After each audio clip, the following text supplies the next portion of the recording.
يا أيها الذين آمنوا اتقوا الله وقولوا قولا سديدا يصلح لكم أعمالكم ويغفر لكم ذنوبكم ومن يطع الله ورسوله فقد فاز فوزا عظيما أما بعد فإن خير الحديث كتاب الله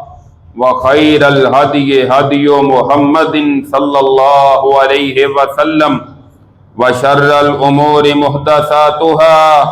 وكل محدثة بدعة وكل بدعة ضلالة وكل ضلالة في النار اللهم صل على محمد وعلى آل محمد كما صليت على إبراهيم وعلى آل إبراهيم إنك حميد مجيد اللهم بارك على محمد وعلى آل محمد كما باركت على إبراهيم وعلى آل إبراهيم إنك حميد مجيد رب اشرح لي صدري ويسر لي أمري واحلل عقدة من لساني يفقهوا قولي رب زدني علما اللهم انفعنا بما علمتنا وعلمنا ما ينفعنا وزدنا علما فأعوذ بالله السميع العليم من الشيطان الرجيم بسم الله الرحمن الرحيم وَإِذْ قَالَ إِبْرَاهِيمُ رَبِّ اجْعَلْ هَذَا بَلَدًا آمِنًا وَارْزُقْ أَهْلَهُ مِنَ الثَّمَرَاتِ مَنْ آمَنَ مِنْهُمْ بِاللَّهِ وَالْيَوْمِ الْآخِرِ قَالَ وَمَنْ كَفَرَ فَأُمَتِّعُهُ قَلِيلًا ثُمَّ أَضْطَرُّهُ إِلَى عَذَابِ النَّارِ وَبِئْسَ الْمَصِيرُ۔ ہر قسم کی حمد و ثنا اس اللہ وحدہ لا شریک کے لیے جو ساری کائنات کا خالق، مالک اور رازق ہے۔ درود و سلام امام الانبیاء، سید الانبیاء، سید الاولین والآخرین، ساری کائنات سے افضل اور اعلیٰ جناب محمد الرسول اللہ صلی اللہ تعالی علیہ وسلم کی ذات گرامی پر۔ سامعین محترم، قرآن کریم کی جو آیت مبارکہ اس وقت آپ نے سماعت فرمائی ہے، اس میں اللہ تعالیٰ نے سیدنا ابراہیم علیہ السلام جو کہ جد الانبیاء ہیں ان کی ایک دعا کا ذکر کیا ہے، اور دعا میں انہوں نے اس دعا میں دو چیزوں کا اللہ تعالیٰ سے سوال کیا ہے، دو چیزوں کا اللہ سے مطالبہ کیا ہے، اور وہ دونوں چیزیں ہی اپنی جگہ اس دور سے لے کر آج تک اور قیامت تک بہت زیادہ اہمیت کی حامل ہیں۔ حضرت ابراہیم علیہ السلام نے جو دعا کی ہے وَإِذْ قَالَ إِبْرَاهِيمُ، اور جب ابراہیم علیہ السلام نے کہا رب اجعل ھذا بلدا آمنا، اے میرے رب اس شہر کو، اس سے مراد مکہ شہر کو امن والا بنا دے، وارزق اہلہ من الثمرات، اور یہاں کے رہنے والوں کو پھلوں کا رزق عطا کر دے، ان میں سے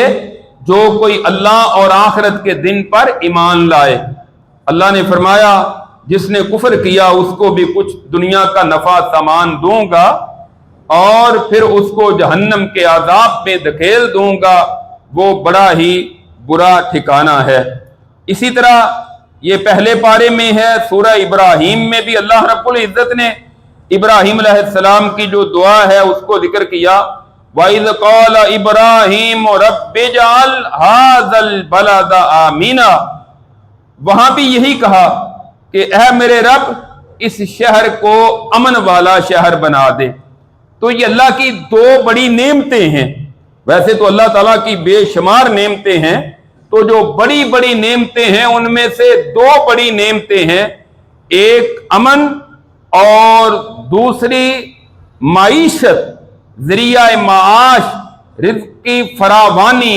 غذا کی فراوانی، ضروریات زندگی،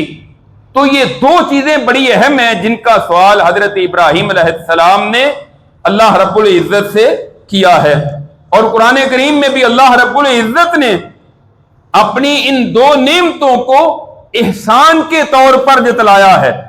کہ مکہ والوں کو اللہ تعالیٰ نے پھر یہ دونوں نعمتیں بھی عطا کی اور بڑی ہی فراوانی کے ساتھ عطا کی۔ تو جب یہ دونوں نعمتیں ان کو مل گئی تو اللہ رب العزت نے اس کا ذکر 30ویں پارے میں فرمایا ہے، فرمایا لِإِلَافِ قُرَيْشٍ إِلَافِهِمْ رِحْلَةَ الشِّتَاءِ وَالصَّيْفِ فَلْيَعْبُدُوا رَبَّ هَذَا الْبَيْتِ الَّذِي أَطْعَمَهُم مِّن جُوعٍ وَآمَنَهُم مِّن خَوْفٍ۔ اللہ تعالیٰ فرماتے ہیں قریش کے سفر سے مانوس ہونے کی وجہ سے، سردیوں کا اور گرمیوں کے سفر سے مانوس ان کا ہو جانا، قریش مکہ جو تھے یہ دو سفر سال میں کیا کرتے تھے، تجارتی سفر، ایک ان کا سفر گرمیوں میں ہوتا تھا، ایک سردیوں میں ہوتا تھا۔ گرمیوں میں یہ شام کے علاقے میں جاتے تھے چونکہ وہاں موسم سرد ہوتا تھا، اور سردیوں میں یہ یمن کے علاقے میں جاتے، وہاں موسم گرم ہوتا۔ تو یہ دو سفر ان کے تجارتی ہوتے، اور یہ ایسے سفر ہوتے تھے کہ گرد و نواح میں باقی لوگ سفر کرتے، ان کے قافلے لوٹ لیے جاتے تھے، ان کو راستے میں چوری کے، ڈکیتی کے، وارداتوں کے خطرات درپیش ہوتے تھے، اور لوگ علاقوں سے گزر کر جاتے تو مختلف قبائل ان سے ٹیکس لیا کرتے تھے اپنے علاقے سے گزرنے کا، اور پھر جو اپنے علاقے ان کے تھے وہاں بھی امن نہیں ہوتا تھا، لوگوں کے جان و مال کو، عزت کو خطرات درپیش تھے۔ اللہ تعالیٰ نے مکہ والوں کو کہا قریش کہ تمہیں اللہ تعالیٰ نے دیکھو کس قدر تم پر اپنی مہربانی کی ہے کہ تمہیں لوگ مکہ کے حرم کے مجاور ہونے کی وجہ سے تمہیں کچھ نہیں کہتے۔ ان کا قافلہ سفر کے لیے جا رہا ہے، کوئی بری نظر سے ان کی طرف نہیں دیکھتا، ان کو امن ہے۔ کیوں؟ کہتے ہیں یہ حرم کے مجاور ہیں، یہ کعبہ کے متولی ہیں، ان کو نہ کوئی ان پر ٹیکس، نہ کوئی ان کو ڈر، نہ کسی کا خوف۔ مکہ میں ہے تو وہاں بھی امن ہے، اور پھر کیسا امن؟ اللہ تعالیٰ نے سورۃ العنکبوت میں بھی اس بات کا ذکر کیا ہے، فرمایا اولم یروا انا جعلنا حرما آمنا ویتخطف الناس من حولهم، کیا وہ دیکھتے نہیں ہیں کہ حرم کو ہم نے ان کے لیے امن کی جگہ بنا دیا ہے، اور ان کے گرد و نواح جو علاقے ہیں وہاں لوگوں کو اچک لیا جاتا ہے، وارداتیں ہوتی ہیں، ان کے جان و مال کو، ان کی عزت کو خطرات درپیش ہوتے ہیں، اور ان کے لیے امن ہے، ان کو کوئی ڈر اور کوئی خطرہ نہیں۔ افبالباطل یؤمنون وبنعمت اللہ یکفرون، کیا پھر بھی یہ باطل پر ایمان لاتے ہیں اور اللہ کی نعمتوں کی ناشکری کرتے ہیں؟ اللہ نے اتنی بڑی نعمت ان کو امن کی صورت میں عطا کی، ان کو پھر بھی اس کا احساس نہیں ہے۔ اور وہ مکہ والے کہتے تھے اگر ہم ایمان لے آئے نا تو پھر لوگ ہم پر حملہ آور ہوں گے، لوگ ہمارے دشمن بن جائیں گے۔ کہتے ہیں وَقَالُوا إِن نَتَّبِعِ الْهُدَى مَعَكَ نُتَخَطَّفْ مِنْ أَرْضِنَا، اگر ہم ہدایت کی آپ کے ساتھ پیروی کر لیں تو ہم پھر اس زمین سے اچک لیے جائیں گے۔ اللہ نے اس کا جواب دیا اولم نمکن لہم حرما آمنا، کیا ہم نے تمہیں حرم کو امن والی جگہ کے طور پر عطا نہیں کر دیا کہ تم حرم میں ہو، حدود حرم میں، اور کتنا امن کہ یہاں سے کوئی گری پڑی چیز نہیں اٹھاتا، یہاں درختوں کو نہیں کاٹ سکتے، یہاں شکار نہیں کر سکتے، شکار کو بگایا نہیں جا سکتا، یہاں آ کر کوئی حرم میں داخل ہو جائے اس کو اپنی جان کا ڈر خطرہ نہیں، اپنی عزت کا، اپنے مال کا کوئی قسم کا ڈر اور خطرات اس کے لیے نہیں ہوتے، وہ امن میں آ جاتا ہے۔ اور دوسری بات یجبا الیہ ثمرات کل شیء رزقا من لدنا، اور ہر طرف سے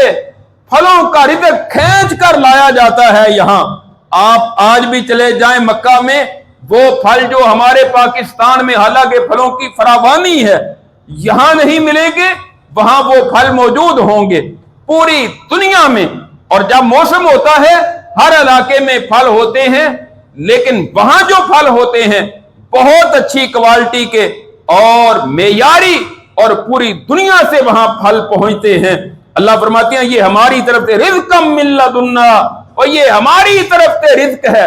امن، اور دوسرا تمہارے کھانے پینے کا بندوبست، خوراک، تمہارے لیے ضروریات زندگی. وَلَكِنَّ أَكْثَرَهُمْ لَا يَعْلَمُونَ، لیکن اکثر لوگ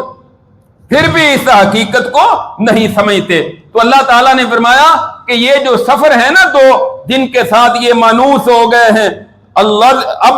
ان کو کیا کرنا چاہیے؟ فَلْيَعْبُدُوا رَبَّ هَذَا الْبَيْتِ، بیت اللہ کی طرف اشارہ کر کے کہا ان کو چاہیے کہ اس گھر کے رب کی عبادت کریں. الذی، کیوں؟ اطعمہم من جوع وآمنہم من خوف، جس نے ان کو بھوک میں کھانا عطا کیا اور خوف میں امن عطا کیا. یعنی اس صورت میں بھی اللہ رب العزت نے ان دو نعمتوں کا ذکر کیا ہے کہ یہ دو بڑی بڑی نعمتیں ہیں اللہ کی، ایک امن اور دوسرا رزق، معاش، ذریعہ معاش. اللہ رب العزت نے یہ دو چیزیں عطا کی ہیں. اور جامع ترمذی میں حدیث ہے، نبی کریم صلی اللہ علیہ وسلم کا فرمان ہے، آپ فرماتے ہیں من اصبح منکم معافی فی جسدہ، جس نے تم میں سے اپنے گھر میں صبح کی تندرستی کی حالت میں، صحت ہے، صبح بیدار ہوا، کوئی بیماری نہیں ہے، صحت مند ہے، آمینن فی سربہ، اور اپنے گھر میں امن کی حالت میں ہے، کوئی ڈر اور کوئی خطرہ نہیں، عند قوت یومہ،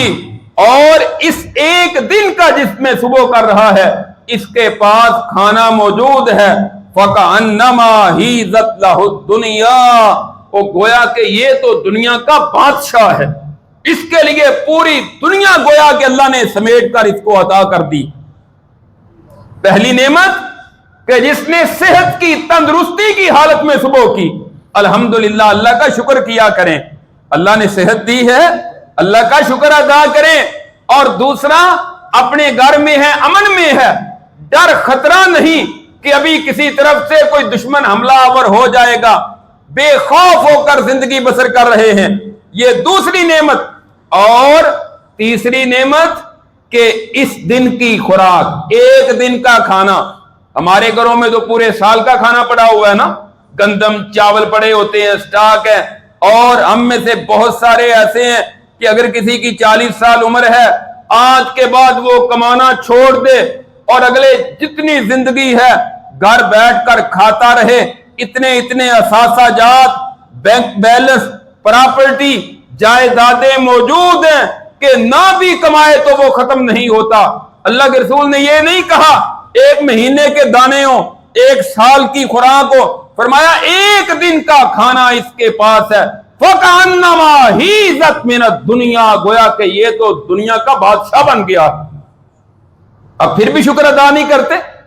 پھر بھی رونا ہر وقت، پریشانی، بس کیا کریں، حالات بڑے خراب ہیں. سب کچھ ہونے کے باوجود اللہ کی ڈیمانڈ اور مطالبہ ہے کہ میرے بندو، میں نے یہ تمہیں صحت دی ہے، تندرستی دی ہے، امن دیا ہے، رزق دیا ہے، لہذا تم میرا شکر ادا کرو. تو امن جو ہے، اس کی بات کر رہے تھے کہ امن جو ہے اس کی بڑی اہمیت ہے، یہ اللہ کی بڑی نعمت ہے. نبی کریم صلی اللہ علیہ وسلم نے کی زندگی پر اگر نظر دوڑائی جائے، آپ کی پوری زندگی دنیا میں امن قائم کرتے ہوئے گزری ہے. دین اسلام امن والا دین ہے. اسلام کے جو مخالف ادیان اور مذاہب ہیں وہ دنیا میں دہشت پھیلاتے ہیں، لوگوں کو پریشان کرتے ہیں. اللہ کے رسول صلی اللہ علیہ وسلم تو امن کا پیغام لے کر آئے، اور ابھی آپ کو نبوت نہیں ملی، آپ کی جوانی والی زندگی ہے، آپ کا مکی دور دیکھیں، ابھی اللہ نے آپ کو نبوت کی ذمہ داری نہیں سونپی کہ ایک حادثہ ہوتا ہے، وہ یہ ہے کہ بنو زبید خاندان کا ایک شخص مکہ میں آتا ہے اور اپنا مال بیچتا ہے، عاص بن وائل اس سے اس کا مال خرید کے اس کو پیسہ نہیں دیتا، گویا کہ غصب کر جاتا ہے۔ یہ باہر سے آنے والا ایک مسافر ہے، یہ مکہ میں پریشانی کی حالت میں بیت اللہ میں جا کر کہتا ہے لوگوں میں لوٹ لیا گیا، مجھ پر ظلم ہو گیا۔ اب مکہ والے، قریش والے، یہ خاندان جمع ہوئے، بنو عدی خاندان، بنو تائم، یہ سارے خاندان جمع ہوئے اور ایک معاہدہ ہوا تھا۔ اس معاہدے میں نبی کریم صلی اللہ علیہ وسلم بذات خود موجود تھے۔ اس معاہدے کو حلف الفضول یا حلف الفضول دونوں طرح ٹھیک ہے کہا جاتا ہے، معاہدہ حلف الفضول۔ اس کی ایک کئی وجہ ہے، یہ جو لفظ فضول ہے یہ فضل سے ہے، بعض سیرت نگاروں نے لکھا ہے اس میں کئی ایک بندے نام کے فضل اور فضیل کے نام کے بندے موجود تھے، اس لیے اس کو معاہدہ حلف الفضول کہا جاتا ہے۔ یا حقوق فضل جو ہے اس کا ایک مطلب حق بھی ہوتا ہے، اس بنا پر یہ معاہدہ حقوق جو ہے اس کی بنا پر اس کا نام رکھا گیا۔ تو یہ معاہدہ کیا تھا؟ آج کے بعد ہم ہر مظلوم کا ساتھ دیں گے، جب تک کوئی ظالم کسی کا حق غصب کرتا ہے ہم واپس مظلوم کو حق نہیں دلاتے، اس وقت تک ہم امن اور چین سے نہیں بیٹھیں گے۔ یہ معاہدہ ہوا تھا حلف الفضول۔ سیرت کی کتابوں میں اس کی تفصیلات موجود ہیں۔ نبی کریم صلی اللہ علیہ وسلم نے ایک دفعہ نبوت کے بعد بھی ایک مرتبہ آپ کے پاس اس معاہدے کا ذکر ہوا، آپ نے فرمایا اگر مجھے اس معاہدے کے عوض اگر سرخ اونٹوں کی دولت بھی دی جاتی میں کبھی بھی نہ لیتا، اس معاہدے میں شامل ہوتا، اور آج بھی مجھے اگر امن کے لیے کوئی بلائے گا تو میں ایسے معاہدوں کے لیے اور امن قائم کرنے کے لیے تیار ہوں گا۔ گویا کہ امن کا پیغام اللہ کے رسول اس معاہدے میں موجود ہے۔ پھر ابھی آپ کو نبوت نہیں ملی، آپ کی عمر مبارک 35 برس ہے، بیت اللہ کی تعمیر ہو رہی ہے، مشرکین مکہ رزق حلال جمع کر کے کعبۃ اللہ کو ایک مرتبہ تعمیر کر رہے ہیں، اس کی توسیع کر رہے ہیں۔ حجر اسود کونے میں جہاں لگانا تھا اس بات پر اختلاف ہوا کہ یہ بہت بڑی سعادت ہے، جنت سے آنے والا پتھر ہے، اس پتھر کو حجر اسود کو بیت اللہ کے کونے میں کون نصب کرے گا؟ ہر ایک یہ چاہتا تھا یہ سعادت، یہ بلائی، یہ اعزاز میرے حصے میں آئے، حتیٰ کہ اختلاف ہوا، طے یہ ہوا کہ سب سے پہلے صبح جو بندہ یہاں آئے گا وہ جو فیصلہ کرے گا ہم اس کی بات کو ماننے کے لیے تیار ہیں۔ سب سے پہلے اللہ کے رسول صلی اللہ علیہ وسلم کعبۃ اللہ میں داخل ہوئے، آپ کو دیکھ کر کہنے لگے وہ امین آ گیا، وہ دیانتدار آ گیا، وہ قابل تعریف آ گیا، آپ جو فیصلہ کریں گے ہمیں منظور ہے۔ آپ نے ایک کپڑا بچھایا، فرمایا کہ اس پر آپ نے حجر اسود رکھا کہ سارے لوگ جو ہیں، چاروں جو بڑے بڑے قبیلے ہیں وہ ان کے سردار کپڑے کے کناروں سے پکڑیں، اس کو اٹھائیں، اور اوپر اٹھایا گیا، یہاں تک لایا گیا۔ اللہ کے رسول صلی اللہ علیہ وسلم نے اس کو پکڑ کر حجر اسود کو نصب کر دیا۔ گویا کہ آپس کے اختلافات ختم ہو گئے، آپ نے امن میں کتنا اہم کردار ادا کیا۔ پھر جب اللہ رب العزت نے آپ کو نبوت عطا کی، آپ نے ہر موقع پر مظلوموں کا ساتھ دیا، آپ نے ہر موقع پر کمزوروں کا دفاع کیا، آپ نے ہر موقع پر بے سہارا کا سہارا بننے کی کوشش کی، اور آپ کا مکی دور تو پھر مظلومانہ دور ہی ہے، اس میں ظلم و ستم ہوتے رہے، آپ ہر موقع پر مظلوموں کے ساتھ کھڑے رہے اور اپنے صحابہ کے ساتھ کھڑے رہے۔ اب جب ہجرت کر کے مدینہ منورہ جاتے ہیں، وہاں جا کر آپ نے ایک معاہدہ، ایک آپس میں معاہدہ تھا مسلمانوں کا، اور